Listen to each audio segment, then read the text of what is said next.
What did Janet Yellen indirectly and quietly say to you? There's a couple of things. First of all, you have to realize her first time out of the gate, of course, she feels like she's in the hot seat, but she was consistent. If you watched, for the most part, she nodded up and down, which tells me that she agrees with what she's saying. There's a couple of times you see some head bobbles, and when you see that, that's when you question, what is she talking about? Why is she bobbling her head? The other thing I noticed is, at times, you'll see that she crosses her arms, and those are the significant moments where you see she might be feeling a little insecure.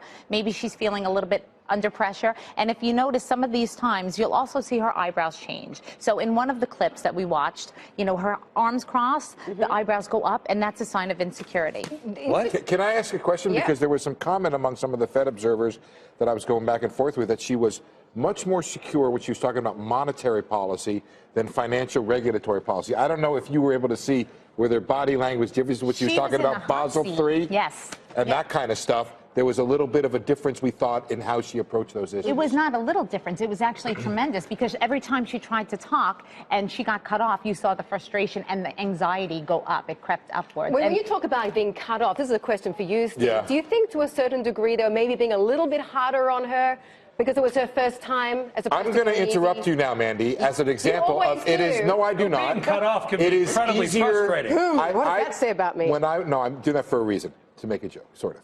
When I went back and looked at the transcript of her nomination testimony, Shelby cut her off 5 times. At the beginning, I counted Henserling cut her off 4 times. I don't know if this is a body question expert, but my guess is in conversation, men cut off women much more easily than they cut off other men. Absolutely or true. So, Republicans cut off.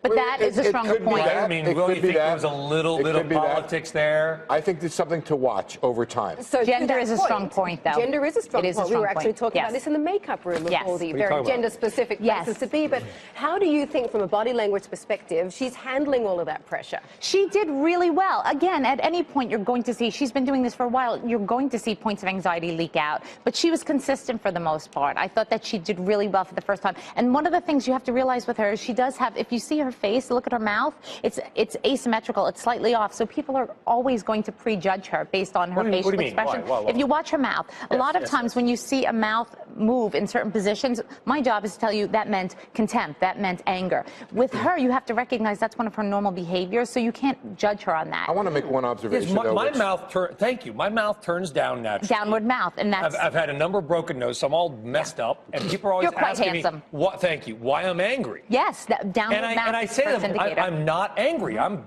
hopped up on Xanax. I feel fantastic. It might be also to do with the fact that you speak like you're yelling all the time. But Steve, you had one observation. I think a big takeaway from today is how much Janet Yellen owned the words of the policy that were used by Bernanke and the FOMC, and how much she was involved in creating them. Either that, or she deserves an Oscar for the acting she did. I think when the market heard her speak, they heard her speak words that she was very familiar with. And I think maybe if we're looking for a reason for the rally today, we've lost whatever residual risk was out there about this transition from Bernanke to Yellen.